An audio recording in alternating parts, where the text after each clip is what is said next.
Good morning. Wow, that's joyous. Wonderful. My name is Annette Marquis, and I'm honored to serve as a member of your Board of Trustees. Whether you're joining us in person, from your home, or later by YouTube video, we welcome you today. Our church began almost 200 years ago as a liberal Christian community. We are now a community of many faith journeys and beliefs united in a single covenant of care. Through the years, we have persevered in our mission to seek personal wisdom, build beloved community, and engage in the struggle for equity and justice in the Richmond area. We are committed to being a deliberately diverse and fully inclusive community of adults, youth, and children. I married my wife here in 2010, and many other LGBTQ families, interracial families, interfaith families, and other families that might not fit the traditional definition have raised their children here in our church. Together, we explore our connection to each other, to the sacred, and to all life, and we strive to bring our values alive in this community and beyond. If you're a visitor here today, we welcome you and look forward to meeting you. We encourage everyone to turn into these Sunday morning services 5 to 10 minutes early to catch the rolling announcements. This and our weekly newsletter are good ways to stay informed about things that are important in our church community. And speaking of announcements, on Saturday, October 15th, from 9 a.m. to noon, the Ministerial Search Committee will be hosting a Beyond Categorical Thinking workshop. Keith Cron, who's the director of the Transitions Office in the Unitarian Universalist Association, will facilitate this workshop. It's open to anyone in the congregation.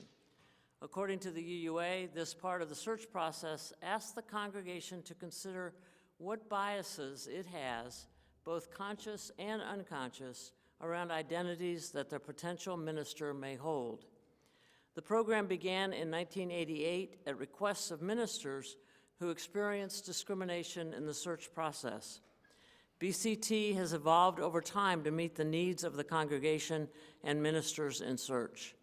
Originally concerned with issues of gender, race, sexual orientation, and disability, BCT now includes gender identity, ethnicity, mental health, class, age, size, etc. Pre-registration is strongly encouraged but not required. A link to the registration is in your weekly MSC email update. The workshop will be offered in person or by Zoom. As a former BCT trainer myself, I can personally tell you that this workshop can be one of the most important parts of the congregation search process. So I hope that you will join us. Childcare will be available at the church. And thank you for joining us today. Welcome.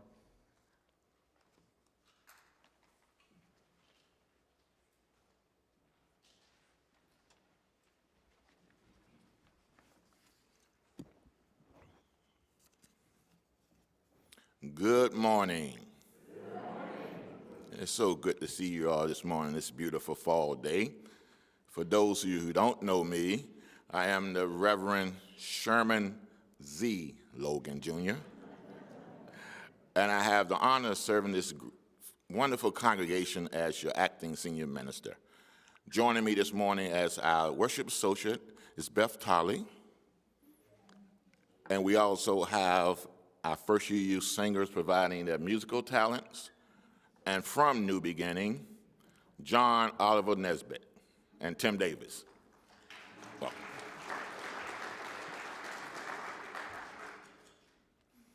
We welcome those who are with us in the Great Hall, those who are watching virtually from all over the country, friends, young and old.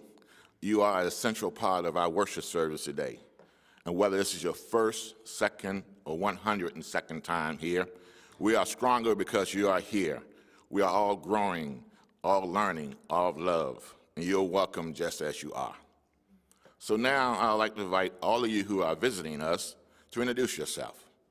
And I want to remind you that we are live streaming and the service is recorded, so if you are comfortable and willing, please raise your hand, and Jamie, the minister of the mic, will come to you, and we ask you to tell us your name and where you're from.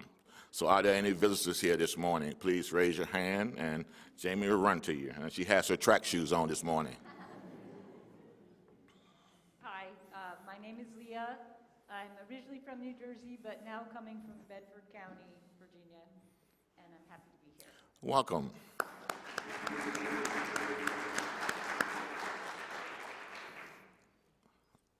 Are there any other visitors? I've seen some folks I haven't seen here in a few years, but I don't know if you call yourself a visitor. Okay, well, welcome, and thank you so much for being with us this morning. And this community is what it is because of your presence. So again, welcome to a time of worship, and now please rise to greet your neighbor and welcome our visitors.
Our call to worship.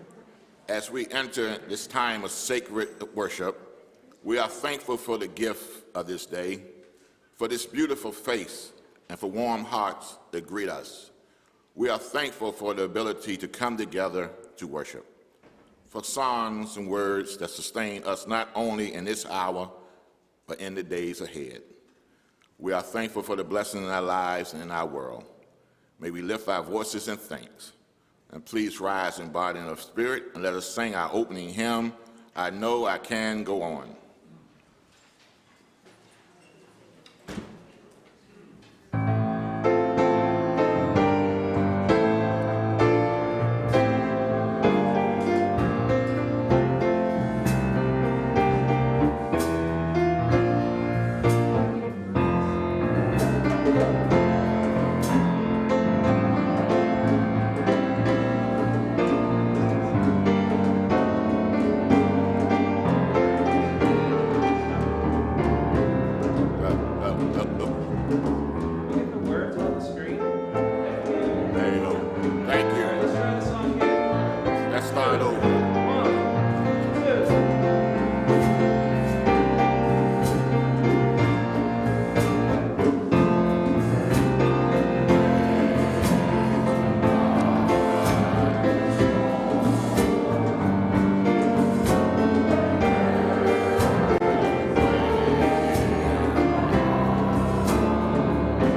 morning. Begin with our chalice lighting. May this flame, symbol of transformation since time began, fire our curiosity, strengthen our wills, and sustain our courage as we seek what is good within and around us. And our first reading is called I Need Courage, adapted words of Howard Thurman. The concern I lay bare before God today is my need for courage. I need courage to be honest, honest in my use of words, honest in accepting responsibility, honest in dealing with myself, honest in dealing with others, honest in my relations with God. I need courage to face the problems of my own life, the problems of personal values. They are confused. They are often unreal. They are too exacting for comfort. I need courage to face the problems of my work. Sometimes it seems I am working at cross purposes with my own desires and ambitions. Sometimes I am arrogant instead of simply taking pride in doing my work well. Sometimes I'm doing what I'm doing just to prove a point that is not worth proving after all. Here in the quietness, I lay before God my need for courage, for the strength to be honest, for the guidance to deal effectively with the problems of my own life.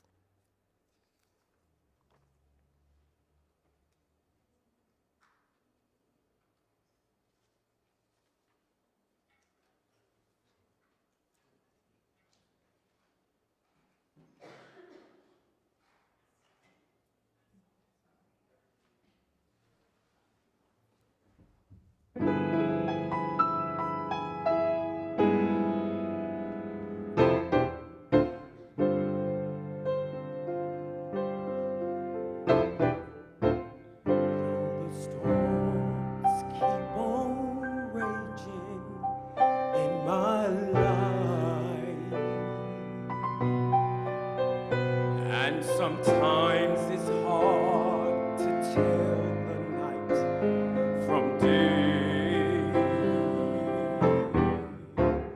Still that hope that lies within, it's reassured as I keep my eyes upon the distant shore. I know He'll lead me safe into that land.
just in case the wind keeps on blowing in my life. My soul has been anchoring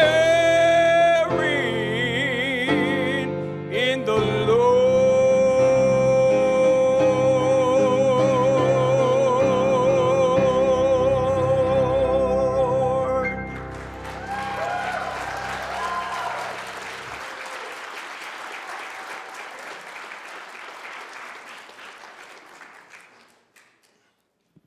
Thank you, John. Let us enter into this time of meditation, reflection, and prayer. Relax in a comfortable position. Close your eyes if you are willing. Feel the rhythm of your breath. Breathe in and out very slowly. In and out. In and out. Find the peace of just being with the flow of your breath, letting go of yesterday and tomorrow. Feel the restorative power of the peace of this moment, a peace large enough to open to the concerns and sorrows that troubles us, a stillness quiet enough to respond to the joy and celebration that enliven us. There is safety here in the rhythm of the breath. The ebb and flow of life is enacted for each one. Taking in the fullness of experience, letting go of the residue that wants to cling to us. Cultivate inner peace and inner safety in this sanctuary, dedicated to cultivating the spirit of life, dedicated to being a beacon of love for all beings.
Spirit of life and love, known by many names, yet fully known by none.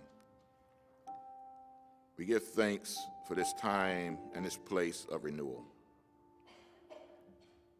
During this time, may we be able to put aside the concerns of our daily lives, let go all the demands that crowds upon us, and simply be present at this moment. We know that all life is a gift, and we give thanks for our lives. We give thanks for this place, this community. We thank you for truly understanding each of us, and you are able to meet us at the place of our deepest needs. Grant us now the courage to continue on the journey, the courage to speak up for the well-being of others and ourselves and our planet. May we forgive each other when courage falls short, and may we try again. Grant us a cheerful spirit when things don't go our way, and give us the courage to do whatever needs to be done. Grant us hearts to love boldly, to embody our faith, our values, in the living words and deeds. And may our heart open to embrace humility, grace, and reconciliation. Grant us the ability to learn and grow, to let the spirit of love and trust work in its transformation upon us and within us. Grant us the spirits of hospitality and the willingness to sustain a fit dwelling place for the holy that resides in all being.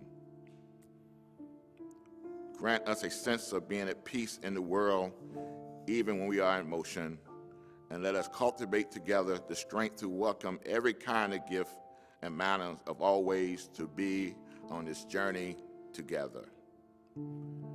We ask these things in the name of all that are holy. Amen. Ashe. Blessed be.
Good morning.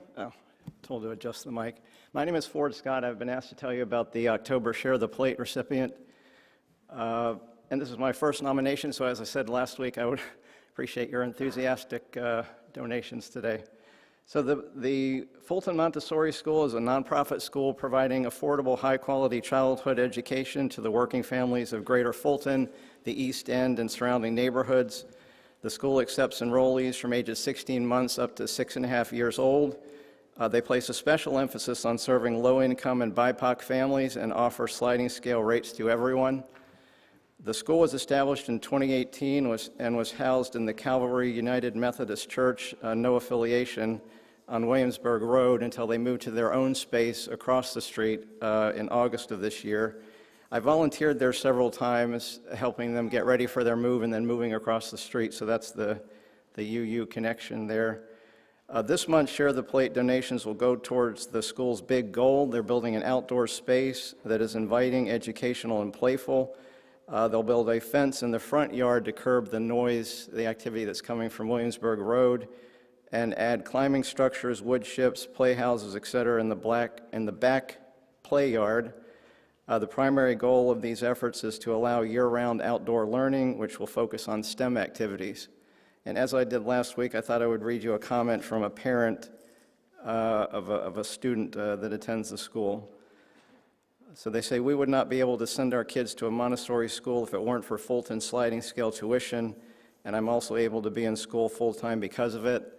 The staff of the school are also invested in the children and their experience, not just with learning, but also with their interactions with peers, their sense of self, and their relationship with the world around them. The school really embraces and fosters their natural curiosity and desire to learn and explore by letting them work on activities that they feel drawn to rather than forcing a strict curriculum, which I really appreciate." Oh, I did want to mention, last week I went and sat down, and as the baskets were coming around, you probably noticed that I didn't put anything in the basket, but I just wanted to assure everyone I make my donations online. I mean, if it's my nomination, I'm giving to my own nomination. So I just wanted to mention.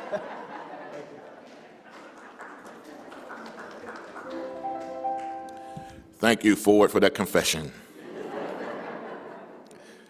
If you look on your screen, you'll see ways that you can give through text, online, and we have ushers passing the plates. You can give in person. Just place your envelope in the collection basket.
Our second reading this morning, Meditation on Courage and Vulnerability by the Reverend Douglas Taylor.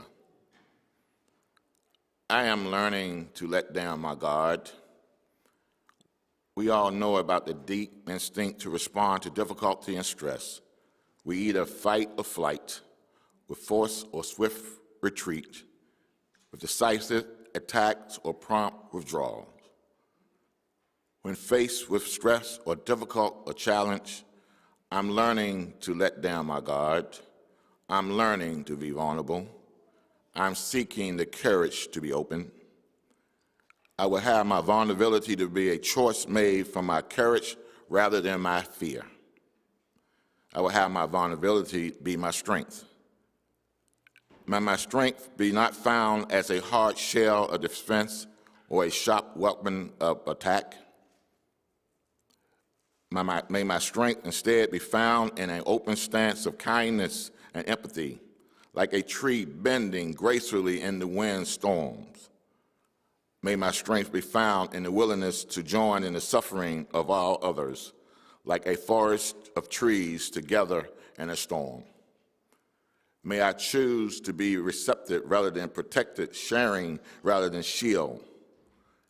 In this way, may I face my own suffering and the suffering of others with a nimble capacity to respond with compassion. In this way, may my vulnerability be an invitation for others to meet me in the open field with a yearning for understanding and peace. I know this is a risk. I know I may be hurt. I know things may not go well, but still, I will seek the courage to set aside the closed fists, the stinging retort, and the barbed judgment of others. I will seek within myself the strength to stand exposed and unguarded before the world and win, open to difficulty, not because I cannot be any other way, but because I have chosen this better way. I'm still learning to be vulnerable. I seek courage to be vulnerable. May I have others who can help me be so courageous. May my example serve others who wear as myself. And may my strength be our strength in sharing this life openly with others.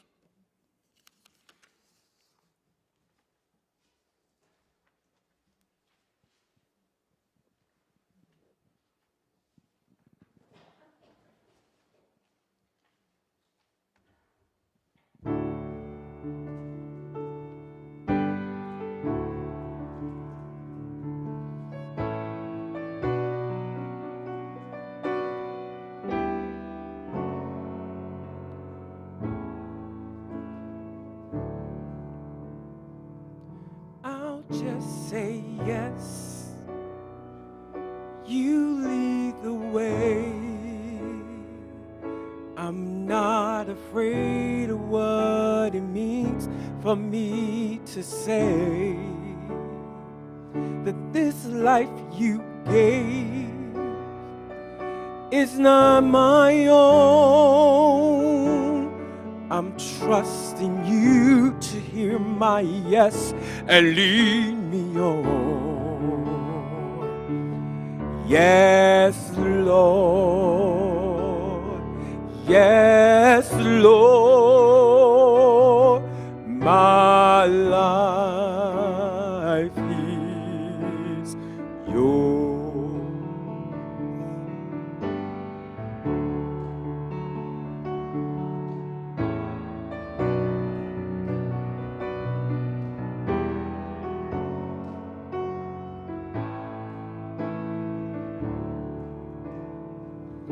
I'll just say yes. You lead the way.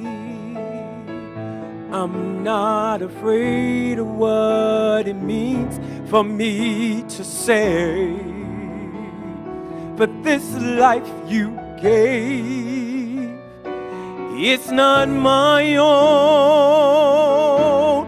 I'm trusting you to hear my yes and lead me on. Yes, Lord. Yes, Lord. My life is yours, and there is peace when I say yes. I may not see now, but say for all who trust you and obey. There is an answer, no more delay. My soul says yes, yes, Lord. Yes, Lord. My life is yours, and there is peace when I say yes. I may not see it now, but to say the best for all who trust you and obey. There is an answer, no more delay. My soul says yes, yes, Lord.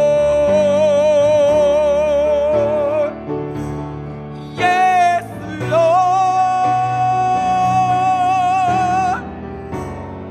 Oh, my soul says yes.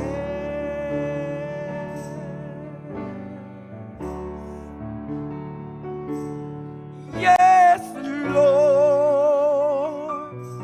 My life is yours.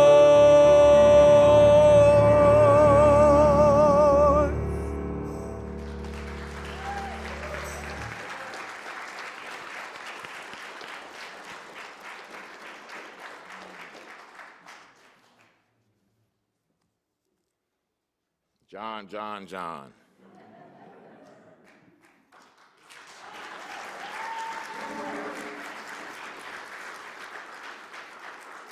We missed your cohorts this morning, but you're doing a good job.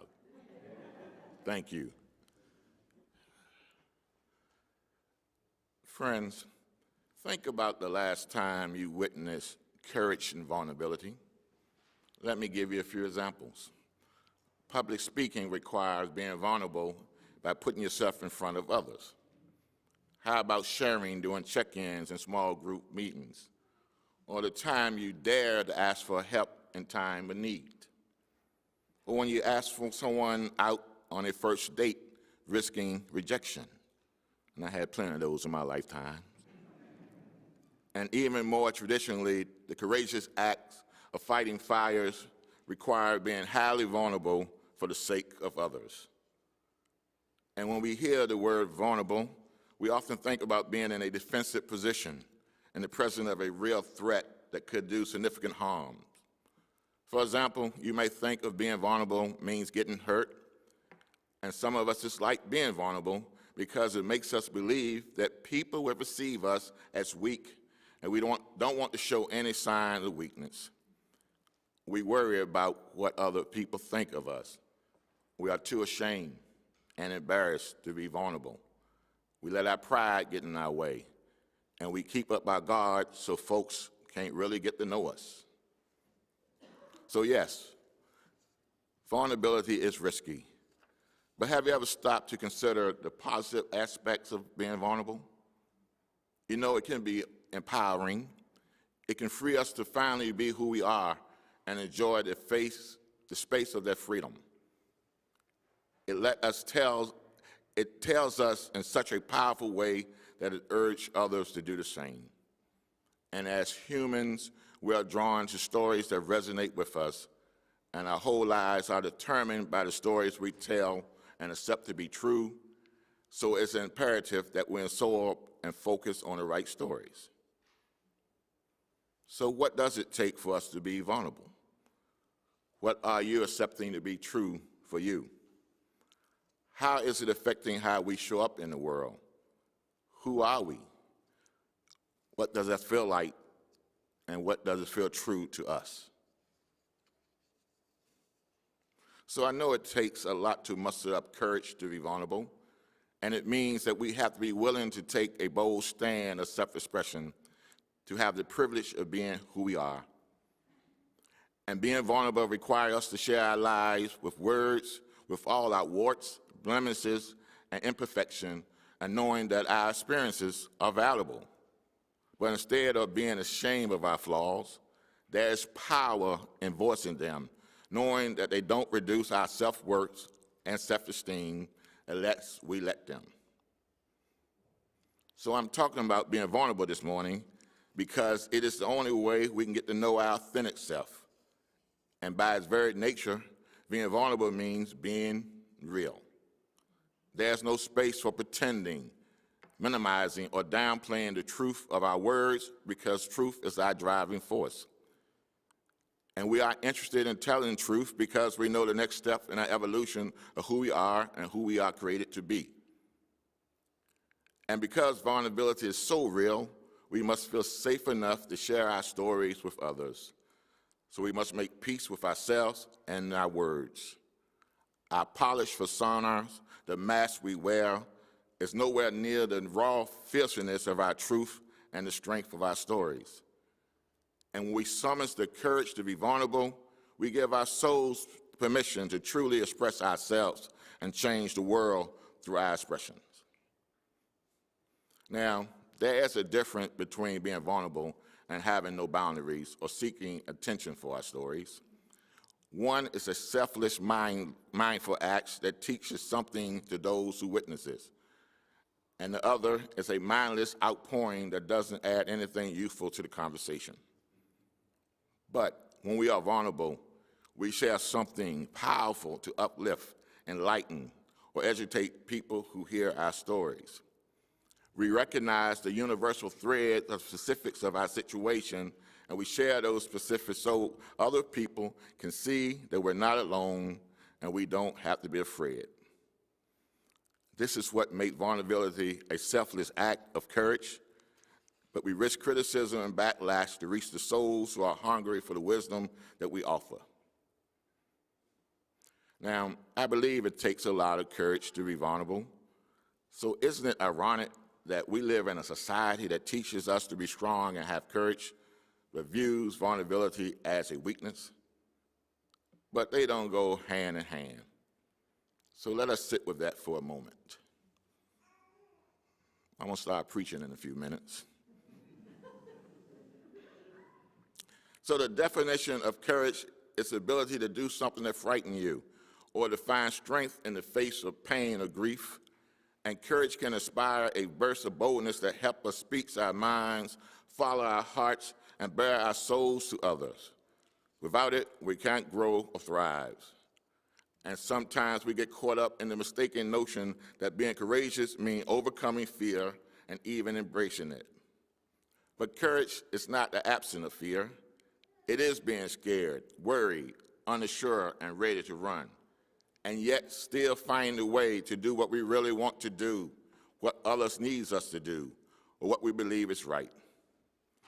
And despite all of that fear, we must learn to cultivate the courage to be vulnerable.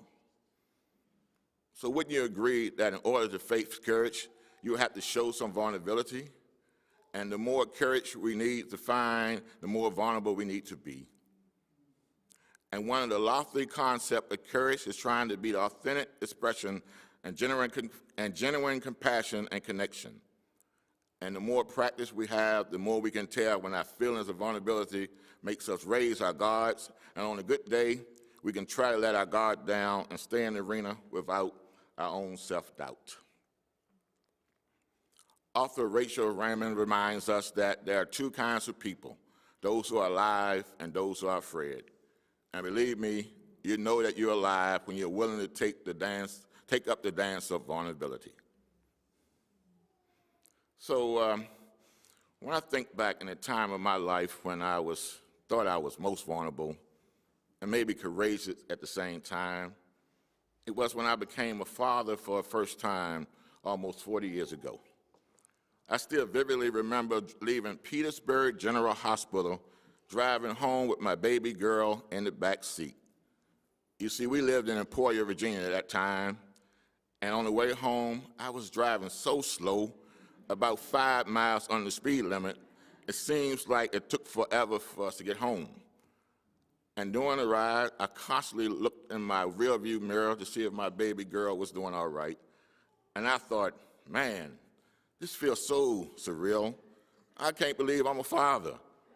I didn't have a clue what to do with a baby. And everything I read about being a first-time father didn't apply to my current situation. But there was a feeling, one complete with joy and gratefulness mixed with sheer terror. I was scared to death.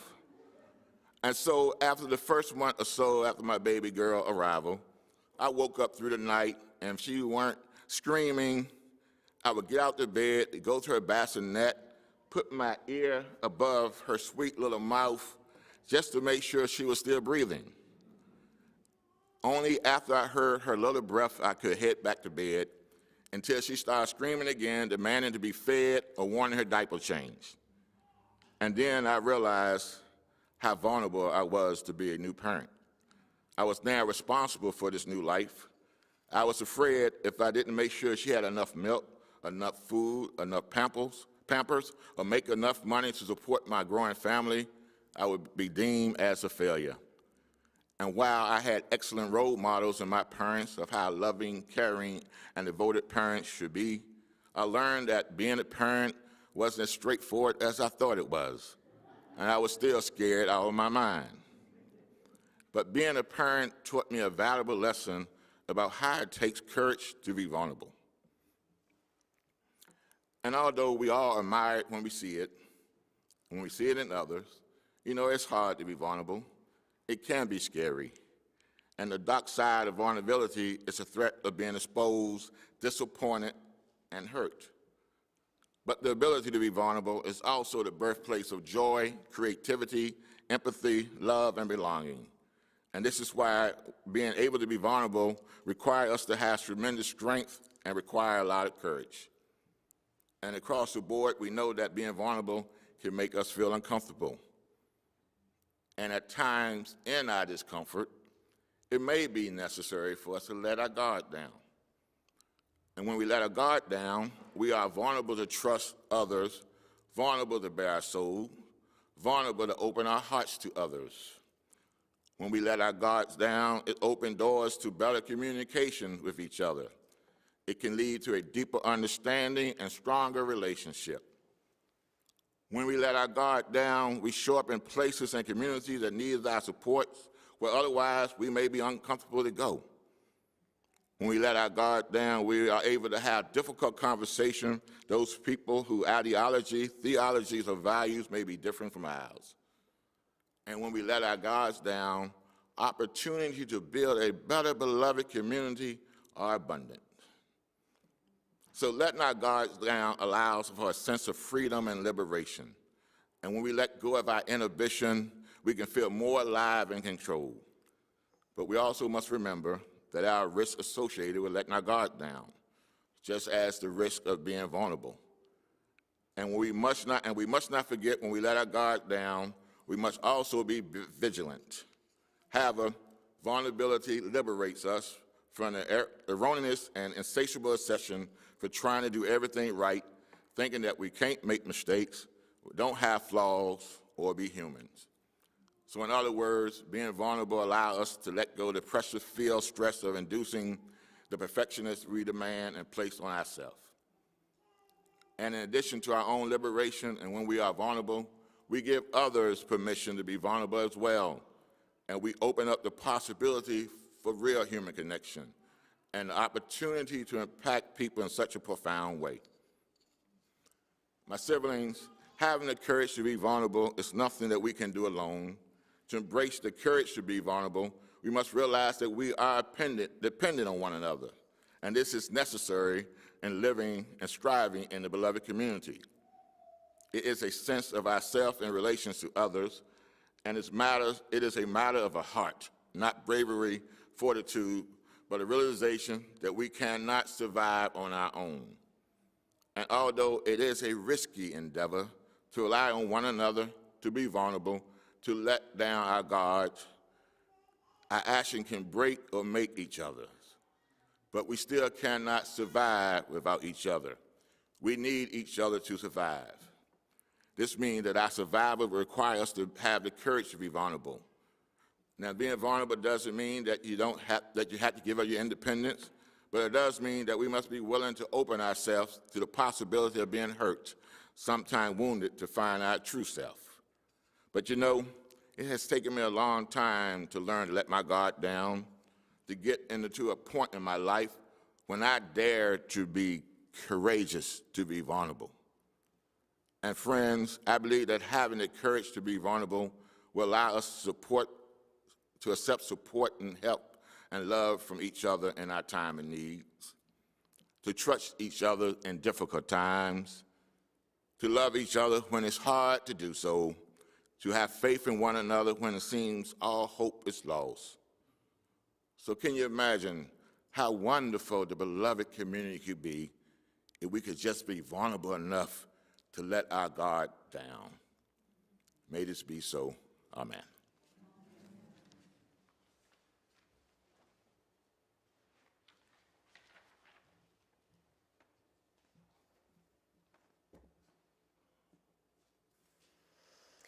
Go Boldly by Jean M. Olson. May you be brave enough to expose your aching woundedness and reveal your vulnerability. May you speak your deepest truths, knowing that they will change as you do. May you sing the music within you, composing your own melody, playing your song with all your heart. May you draw, paint, sculpt, and sew, showing the world your vision. May you write letters, poetry, biography, slogans, graffiti, the great novel, laying bare your words to love and hate. May you love even though your heart breaks again and again. And until the end of your days, may your life be filled with possibilities and courage.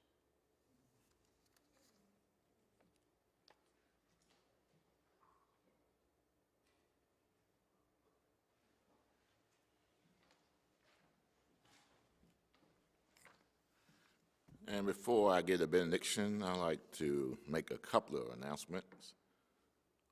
On Wednesday, Vesper is back in person at 6 o'clock in the President Hall. It will be a contemplative, meditative, reflective service with music led by our ministers. This Wednesday is led by Reverend Amy. Lauren and myself will lead in subsequent weeks. And we are having Soulful Supper, which used to be Simple Supper. And Soulful Supper will be on the first Wednesday of each month going forward. So we invite you all, if you're willing to come out on Wednesday night for Vespers and Soulful Supper. And next Sunday is Homecoming Sunday. And we'll have with us Unitarian Universalist Association President Susan Frederick Gray as our guest preacher. And also, there will be a special presentation from Senator Hasme and Delegate Carr to honor Reverend Jean. So please come out next Sunday for homecoming.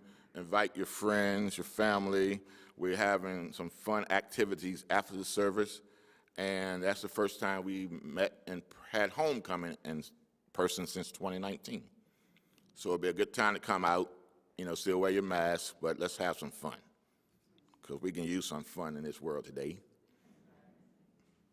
Okay. And tomorrow is Indigenous People Day, and we should pause to honor the culture and history of our Native American people and remember lives lost from the European colonization which is now our soil. And we are inhabitants of the soil, the land of the tribes that represented the Powhatan people.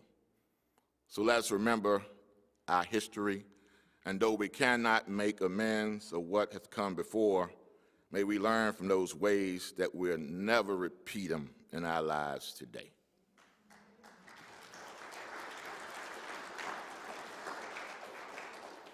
So will you please rise in body or spirit as I give the benediction.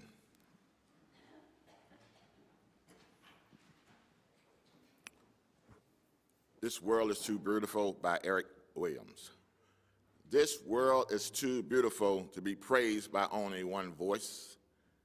May you have the courage to sing your part. This world is too broken to be healed by only one set of hands.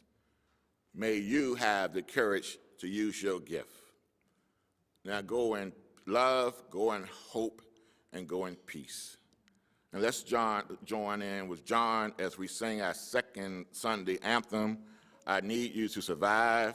And if you are comfortable, grab hold of the hands of the person on both sides of you, because we need each other to survive.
I need